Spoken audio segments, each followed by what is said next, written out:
Aujourd'hui, je dirais que le financement à 110%, c'est possible.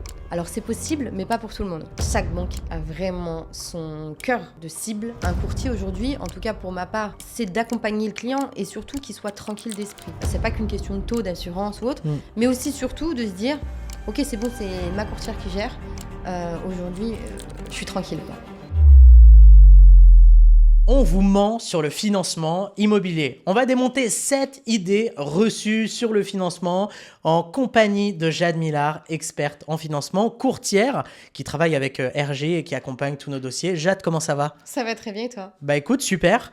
On a préparé 7 petits points. Je te propose que je te donne les idées reçues. D'accord. Et c'est toi qui les démontes. Ok. Ça te va ? Ça me va. La première, classique. Il faut absolument 10% d'apport. Faux. Clairement faux. Aujourd'hui, je dirais que le financement à 110%, donc le fait de financer et l'acquisition, et les travaux, et les frais de notaire, et tous les frais annexes, je dirais, du financement, c'est possible. Alors c'est possible, mais pas pour tout le monde. C'est possible dans le sens où il faut préparer le dossier. D'accord ? En règle générale, la politique et ce qu'on entend un peu partout, il faut de l'apport, il faut apporter les frais de notaire, il faut apporter tous les frais annexes. Non, puisque en fait, la banque va regarder beaucoup de choses, notamment le taux d'endettement, ça c'est important. Il faut qu'on respecte ce taux d'endettement, mais pas que. Il faut qu'on respecte un reste à vivre qui est vraiment primordial aussi pour les banques. C'est-à-dire que même si on dépasse un petit peu le taux d'endettement, si notre reste à vivre est bon, alors le reste à vivre, comme son nom l'indique, c'est combien il nous reste après avoir retiré les charges du crédit et toutes les petites charges qu'on peut avoir tout autour. Ça, c'est un vrai sujet. Deuxièmement, la gestion du compte. Oui, je suis là pour préparer le compte et pour montrer à la banque clairement qu'aujourd'hui, on est en capacité de faire un financement à 110%. C'est pas qu'on n'a pas l'épargne ou qu'on n'a pas envie. C'est simplement qu'on est en capacité à aller chercher un financement et de mettre en plus de l'argent de côté. Et souvent, ce qui est très bien dans les investissements locatifs, le cash flow. Le cash flow va nous permettre concrètement de mettre en avant le fait qu'on a la possibilité de mettre de l'argent de côté ou en tout cas d'avoir de l'argent qui nous permet de faire un financement à 110%. Il y a plein de choses qui rentrent dans le... Il y a un sujet aussi vis-à-vis de la valorisation du bien. C'est sûr que si on demande un financement 110% pour 250, alors que notre bien à la revente, il en vaut 200, bah avec RGI, on va les acheter en dessous du prix du marché. Et donc, on va demander peut-être 180 sur un bien qui en vaut 200. Et donc, la banque, elle a aussi des garanties. La banque, elle va financer pas un bien, mais elle va financer un client et surtout le risque. Donc, forcément que si on veut chercher un financement à 250, comme tu dis, et que finalement, il en vaut que 200, faut se mettre aussi à la place du banquier. C'est normal. C'est normal. Le niveau de risque, il n'est pas équitable. Exactement. Donc, ça fait partie aussi de ça. Et après, alors ça, c'est le côté un peu connaître les banques avec qui je travaille. Chacun un peu a un propre scoring. C'est-à-dire que en fonction du métier, en fonction de la situation matrimoniale ou même la situation d'épargne, ou si c'est un CDI, si c'est un intérimaire, entrepreneur. Intérimaire, un entrepreneur. Ouais. Bah, ça va être complètement différent, mais voilà, le principal du 110%, c'est de préparer en tout cas son dossier et de le valoriser pour montrer que c'est possible, mais pas avec tout le monde et pas pour tout le monde. Ouais. En tout cas, on le voit, tu fais pas mal de 110%. Tu arrives même à englober les honoraires RG, donc c'est quand même... J'allais dire, je fais... c'est du 130%. Ouais, ça arrive, ouais, en effet. Ouais. Mais 70% de mes dossiers sont... Ouais. Donc c'est très puissant, puisqu'à l'époque, on faisait du 110% avec de l'acte en main, où en fait, le vendeur payait les frais de notaire et augmentait le prix de vente. Bon, c'est vrai qu'aujourd'hui, du coup, avec le Covid, c'était plus compliqué le 110. Et maintenant, toi, t'as pas trop de problèmes. Non. Quand je t'en ai parlé, tu m'as dit « Oh non, mais c'est nickel ». Et on en a passé pas mal. Et même pas besoin d'acte en main en plus. Donc, non. En plus, même pas, on n'en fait pas d'acte en main. C'est aujourd'hui un vrai sujet parce que les banques ne veulent plus... Enfin, ne veulent plus. Ils le font, mais ça me limite sur mes partenaires bancaires. Parce que j'ai des partenaires qui ne veulent pas d'acte en main. Ah oui. Donc voilà, c'est le monde à l'envers. Du coup, c'est vraiment... non, mais vraiment, pour le coup... Comme quoi ça a complètement changé. Enfin, il y a des choses qui ont changé, en tout cas. Ouais. T'as un peu répondu à la deuxième idée reçue, mais je vais te la reposer. Le taux d'endettement est la seule règle. Bah, du coup, non, c'est faux. Ce n'est pas la seule règle. On va regarder encore une fois le profil client, en tout cas la prise de risque, la capacité, en tout cas, le reste à vivre, pardon, qui nous permet de voir la capacité à épargner. Tu peux nous donner un exemple de reste à vivre ? Par exemple, je sais pas, moi je gagne. Comment tu calcules le reste à vivre ? Je gagne 5 000 € par mois. J'ai un salaire confortable. Yes. J'avais 2 enfants, enfin je les ai toujours, voilà, par exemple. Alors, J'espère que tu les as encore. C'est un exemple, hein, je n'ai pas d'enfants. Tu as une pension alimentaire, par exemple Voilà, j'ai une pension alimentaire, je sais pas combien c'est une pension alimentaire par mois, 200 € par enfant. Non, c'est pas beaucoup, c'est le prix. C'est possible aussi. Ouais, ok. Ça dépend de tes Allez, on va dire 300. Okay. 300 parce que 300 par enfant. C'est le minimum. Ça fait 600. Après, j'ai un crédit voiture de 200 et j'ai un loyer. Donc là, ça fait 300, 200, on est à 800. J'ai encore 1 000 € de loyer, on va dire. Okay. Je suis à 1 800. Est-ce que tu rajoutes d'autres frais ? Ça dépend des banques. Tes courses, tout ça, non, ça reste pas dans le reste à vivre. Surtout pas, non. Mais en tout cas, ça dépend des banques parce qu'il y a les banques où clairement, ils vont prendre ton revenu moins donc ta pension alimentaire et tes crédits en cours. Ok. Donc, quand on parle de revenus, c'est revenus avant impôt, par exemple. Oui, toujours. Okay. Il y a certaines banques qui, du coup, vont retirer donc, toujours ton revenu avant impôt, donc du coup, moins tes impôts. Ah ouais ? Oui. Moins tes charges, moins ta pension alimentaire, par exemple, dans ton exemple. Concrètement, c'est ça ton reste à vivre. Mais je te dis, en fonction de chaque banque, il y a des politiques différentes. Je pense à une banque qui, elle, va avoir un reste à vivre où elle va calculer pour un couple et 2 enfants, par exemple. Où il faut un minimum de 1 400 € par mois de reste à vivre. Donc, une fois qu'on a déduit donc les impôts, la pension et les crédits. Et j'en ai une autre qui, elle, pour un couple et 2 enfants, 900 € suffit. Donc, d'accord. Donc, en fait, c'est ce qui va me permettre aussi de savoir, au-delà de l'endettement, vers quelle banque aller par rapport au reste à vivre que je vais avoir. C'est quand même un delta de plus de 50%. 900 plus 50, on est à 1350. Quand je te dis, les politiques vraiment bancaires sont différentes. Ok. Bon, la question d'après, tu y as répondu encore. C'est ça qui est relou, c'est qu'en fait, tu as toujours une longueur d'avance. Faut que j'arrête. Mais bon, dites-vous que si c'est le cas dans la vidéo, c'est le cas aussi sur vos financements. Donc ça, c'est quand même le bon côté des choses. Pas mal. Toutes les banques financent de la même manière. Tu vois, je t'ai dit, tu viens vraiment d'y répondre. Ok, donc non, pas du tout. Chaque banque, je me répète, mais chaque banque a vraiment son cœur de cible.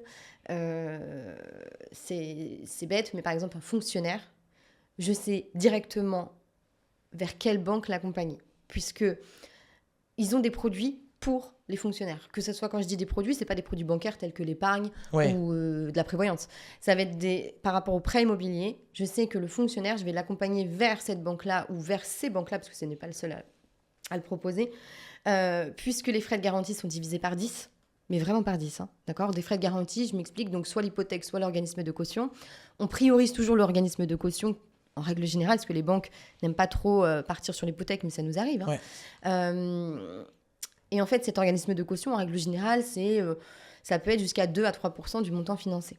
D'accord ? Donc 2 à 3%, par exemple, sur un financement, je dis n'importe quoi, à 300 000 €, ça peut monter vite à 6 000 €. Avec ce fonctionnaire, je sais vers quelle banque aller, il va payer que 600 €. Donc tu vois, déjà, le gain va être là-dessus. Et en plus de ça, il va avoir des taux attractifs parce que c'est spécialement pour lui. Enfin, chaque banque a ses cibles. Et du coup, le métier d'un courtier aujourd'hui, ça va être déjà de rendre lisible, de faire la solution adaptée par rapport aux objectifs du client, bien sûr, et par rapport à son profil. Et après, bien sûr, de l'emmener sur un partenaire bancaire sur du long terme aussi. Parce que l'idée, c'est en effet, c'est une opération sur du one-shot. Là, on va financer un bien. Mais l'idée, c'est aussi qu'il y ait, j'espère pour eux, plusieurs ou pas. Bien sûr. Mais en tout cas, qu'il y ait un vrai partenariat avec le banquier ou en tout cas la banque sur laquelle on l'emmène pour qu'il puisse... Alors, je ne dis pas qu'il ne repasse pas par mes services parce que c'est un vrai plaisir de raccompagner mes clients de nouveau. Mais en tout cas, que je puisse les emmener dans un endroit où on peut les accompagner sur du long terme après. Ok, excellent. C'est vraiment très clair. D'ailleurs, je ne connaissais pas le principe là sur les fonctionnaires, par exemple, avec les garanties divisées par 10. Par 10, vraiment. C'est ouf. C'est super. Enfin, c'est des politiques. J'imagine, quand tu es fonctionnaire, tu es content. Ouais, alors je prends l'exemple du fonctionnaire. Hein. Ouais, mais j'imagine que pour le chef d'entreprise, il y en a aussi. Tu vas en avoir aussi, voilà, exactement. Complètement. C'est pour ça que je dis... L'expatrié, la personne qui gagne 3 000 € par mois, en fonction de son métier, n'ira pas dans la même banque.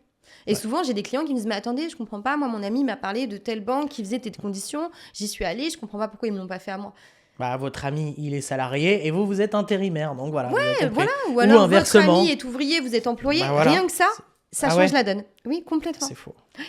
Ok. C'est un scoring et une espèce d'automatisation qu'il y a aussi dans leurs propres outils. Ok. Le point 4, bon, tu vas savoir répondre rapidement, c'est « Je peux changer de banque après mon crédit ». Je fais un crédit, ça arrive souvent ça, vraiment. Ouais. Qu'on nous pose la question en tout cas. Bien sûr. Qu'ils le fassent ça, je sais pas, je saurais même pas répondre à la question. Eh ben, c'est important ce qu'on dit, parce que oui, légalement, vous pouvez changer de banque quand vous le souhaitez. Mais sachez une chose, c'est en tout cas si vous avez d'autres financements derrière, la banque regardera ça aussi, votre fidélité. Est-ce que vous avez été fidèle au dernier financement ? Est-ce que le financement que vous avez fait auprès de telle banque, vous êtes aujourd'hui client ou vous avez juste fait du one-shot et que vous l'avez rien donné ? Même si, par exemple, alors je vais citer des noms, par exemple, j'ai fait un financement au Crédit Agricole. Je veux faire un financement, je sais pas, chez Crédit Mutuel. Crédit Mutuel, pour mon deuxième financement, va regarder si je suis toujours au Crédit Agricole pour le premier. Alors, c'est de voir...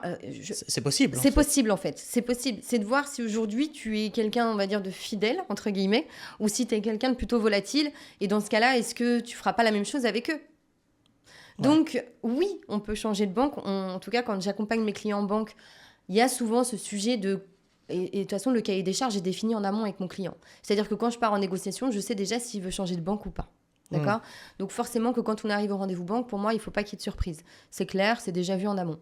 Mais c'est vrai que souvent, pour de la négociation, la banque va me demander à que les clients deviennent... Enfin, que les prospects, en tout cas les personnes, deviennent clientes. Ce qui est logique en soi, enfin ça se comprend. Pour moi, ils vous accompagnent sur 20 ans. Donc pourquoi pas jouer le jeu aussi, dans le sens où, en effet, ils vous ont donné l'accord pour financer votre projet, ils vous font confiance, donc faites-leur confiance.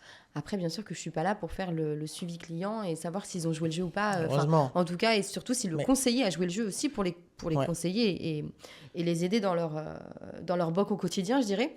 Donc oui, on peut changer de banque, mais l'idée, c'est d'être dans une question de partenariat avec la banque aussi par la suite, quoi. Ok, trop cool. Merci beaucoup, c'est beaucoup de valeur. Un refus égale tout est perdu. Faux. Alors là, ça j'en ai vu. Pas de refus égale tout est perdu, hein, attention. Je voulais dire un refus, le client nous appelle, non mais je suis pas finançable, c'est pas possible. Et en fait, et même des très bons dossiers qui ont des refus aussi, sur certaines banques spécifiques qu'ils ont été voir par eux-mêmes. Est-ce que tu peux nous expliquer tout ça ? Est-ce que c'est vrai qu'un refus égale tout est perdu ? Faux. Non, un refus, c'est pas... Enfin, rien n'est perdu. C'est pas parce qu'une banque refuse un dossier que ça va être refusé partout ailleurs. Alors bien sûr qu'il faut, encore une fois, le but et le métier du courtier, le rôle, ça va être de préparer le dossier et aussi de le vendre, d'accord ? Donc quand on voit un dossier, peut-être que stratégiquement, enfin en tout cas le montage financier n'avait pas été bon, et peut-être le fait de le remonter différemment pour avoir la même mensualité au final, mais le remonter différemment va permettre de le faire passer ailleurs. Peut-être que ça peut être ne serait-ce... tout à l'heure, on parlait de reste à vivre. Un reste à vivre qu'un courtier ou que le client a évoqué à la banque, peut-être qu'il fallait... Enfin, fallait pas le dire, c'est pas ce que je suis en train de dire, mais du coup, le banquier, à l'instant T, l'a pris comme une charge, alors que finalement, elle va disparaître. Enfin, il y a plein de petites choses à à prendre en compte, et surtout, le montage financier est très important. Et comment vendre un dossier aujourd'hui, c'est le rôle du courtier. Donc, et bien sûr que non, heureusement que j'ai beaucoup de clients qui m'appellent, ou de personnes. Mon cousin, il a eu un refus, ou j'ai eu un refus sur mon financement. C'est un tel qui m'a dit de vous appeler, mais franchement, j'y crois plus. En fait, c'est... Pour imager tout ça, tu me dis si je me trompe, mais c'est un petit peu comme si tu avais une banque pour ceux qui mangeaient de la viande, une banque pour les végétariens, une banque pour les pesco-végétariens. Et puis, toi, tu essayes de vendre une pièce de bœuf à la banque qui fait que les végétariens, quoi. L'image, je sais pas d'où elle me sort, je l'ai pris de manière très simple, mais c'est vraiment pour vous imager ça... simplement. Alors oui, je vais toujours aller plutôt vers le vendeur de viande en priorité parce que je sais que c'est ses clients, c'est potentiellement sa cible. Après, je pars du principe où il faut juste savoir quoi mettre en avant avec quelle banque. Bien sûr. Tout simplement. Tu sais leur parler. Ouais, en tout cas avec l'expérience, je commence à bien savoir leur discours. Trop cool. Le 6, ça c'est courant aussi, je l'ai vu beaucoup. Le courtier ne fait que comparer les taux. Je l'ai entendu plusieurs fois. C'est tellement faux, enfin en tout cas pour ma part. Ah bah oui. Moi je mets un point d'honneur en tout cas sur l'accompagnement. Je pars du principe où en effet la négociation elle est primordiale.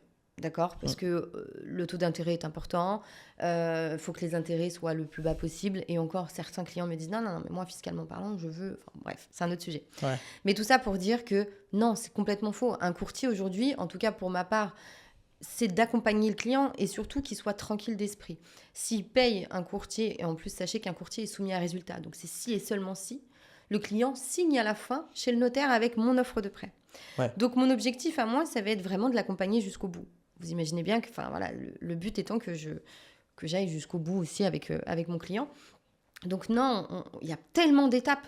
Et en tout cas, je prends toujours le soin de mettre le client en copie avec en fait, il soit un peu spectateur finalement. C'est-à-dire que moi, je vais m'occuper de toute la partie financement avec la banque, mais je vais faire le suivi avec RJI, je vais faire le suivi avec le notaire, et je vais aussi je vais essayer de centraliser tout ça et que le client soit en copie de mes échanges avec tous ces petites personnes-là, mais qui permettent que lui soit complètement tranquille d'esprit. Le soir, il check, ok, c'est bon, elle a fait ça, ok, elle a fait ça, nickel. Et il n'a plus qu'à aller signer chez le notaire le jour où c'est bon, quoi. Donc non, on n'est pas là que pour négocier. Enfin, franchement, ça serait long, quoi, que de négocier des taux, des frais et de l'assurance. Non, et puis c'est réducteur. Et puis c'est réducteur, c'est comme dire RGI ne fait que trouver des biens. Bah non, il y a tellement un travail il y a tellement un travail de fond et puis il y a tellement on m'a déjà dit. Ouais. Pourquoi on doit, dans certaines configurations, sur certains biens qu'on trouve, payer des frais d'agents immobiliers et les frais RG. On n'est pas agent immobilier, en fait. Enfin, je veux dire, c'est totalement différent. C'est deux métiers complémentaires. Complètement. Comme ensemble. Enfin, je veux dire, notre collaboration, c'est complémentaire. Complètement. Donc, en l'occurrence, c'est vraiment un gain de temps, de stress, la charge mentale, bien entendu, les conditions de financement qui sont quand même intéressantes, mais c'est pas que le taux, c'est vraiment plein de choses à négocier. Je dis toujours à mes clients, surtout, si vous prenez un courtier, c'est pour pas être le pro du prêt immobilier. C'est-à-dire que c'est pas à éplucher toutes les pages. L'idée, c'est que moi, je puisse vous centraliser, en tout cas, si vous me payez aujourd'hui, c'est pour être tranquille d'esprit, savoir que vous avez les meilleures en tout cas les meilleures conditions pour votre objectif et notamment votre profil à vous. C'est pas qu'une question de taux, d'assurance ou autre, mais aussi surtout de se dire ok, c'est bon, c'est ma courtière qui gère. Aujourd'hui, je suis tranquille, quoi. Ok. C'est important. Le 7e point et le dernier, c'est la banque finance le bien. Point final. Pas du coup, non, j'ai répondu. Encore une fois, une longueur d'avance. Non, pas du tout. La banque finance pas un bien, elle finance en fait le client. Et elle va prendre le risque sur le client parce qu'elle va regarder tout ce qu'on s'est dit là depuis tout à l'heure, c'est-à-dire ses revenus, ses charges, sa situation, ce qu'il a à l'extérieur, ce qu'il a... Et en fait, elle va financer le client. Et il faut aussi, bien sûr, il y a un point d'honneur, c'est il faut que le projet soit viable, il faut que le projet soit bon. Donc finalement, comment je pourrais dire ? C'est comme montrer à cette banque en fait que on sait investir pour qu'elle puisse nous prêter à l'avenir. Et puis derrière, les banques, c'est tellement des institutions entre guillemets importantes que quand elles font l'acquisition d'un nouveau client via un financement bancaire, elles se projettent sur 30, 40, 50 ans et elles se disent en fait dans le futur, quand ils vont faire des enfants, s'ils en ont pas déjà bien sûr, mais bon, s'ils en ont limite, ça fait du client direct. Perso, moi, jour où j'étais majeur, même avant je crois, j'ai pris la banque de ma mère en fait. Elle était au Crédit Agricole, j'ai été au Crédit Agricole, j'ai créé ma... Et voilà, donc du coup, un client ramène plusieurs, etc. Et c'est vraiment cette vision-là. Et c'est important ce que tu dis, il y a ça, et il y a aussi le fait où tout à l'heure on parlait du taux d'endettement. Oui. Les banques vont même se projeter, vont aller plus loin, c'est-à-dire en fonction du profil, il y a des profils évolutifs avec des salaires évolutifs. Oui. Donc finalement, ce client-là, on va prendre plus de risques parce qu'on sait qu'il va avoir un salaire évolutif, par exemple. Et moi, je le sais aussi, ce client va pouvoir passer sur telle banque parce qu'il a un profil évolutif. Et du coup, la banque va m'accorder que je sois à 38% d'endettement sur ce projet parce que on sait que c'est potentiellement un profil évolutif. Ok. Excellent. Merci beaucoup, Jade, pour toute cette valeur. Vous l'avez compris, Jade connaît très bien son sujet. On a vu ensemble les 7 idées reçues. Oui. que Jade nous a juste explosé là. Donc au moins, c'est vraiment très clair. Si vous souhaitez mettre en place un projet immobilier rentable et que vous voulez échanger avec l'un de nos experts, l'un de nos chargés de projet au sein d'RG, vous en avez la possibilité dans la description. Vous pouvez cliquer sur le lien, réserver un appel, on analysera votre situation, votre projet, on verra dans quelle mesure on peut vous accompagner. Et si on est amené à travailler tous ensemble, vous aurez la possibilité d'être suivi par Jade sur le financement. Et je peux vous assurer que c'est un gain de temps, de stress, de charge mentale et beaucoup de sérénité. Et je pense que c'est important et c'est ce qu'on oublie souvent quand on investit dans l'immobilier, puisque voilà, le but, c'est pas de ne pas dormir de la nuit quand on fait un projet immobilier. Exactement. Je ne dors pas pour vous. Voilà, ouais, c'est ça. Je pense que c'est la même chose. On ne dort pas pour vous. Voilà, vraiment. C'est ça. On prend le stress. On est là pour ça, vous inquiétez pas. On a fait des vidéos là sur les chantiers dernièrement. Il faisait 1 degré et après on va vous laisser. Il faisait 1 degré dehors. Je dis, vous n'avez pas à aller dans le froid. Grave. Non, mais pour vos investissements immobiliers. On le fait pour vous. C'est exactement ça. Voilà, clairement. On vous laisse et on vous dit à très vite. Merci encore, Jade. Merci beaucoup. Ciao, ciao. Merci.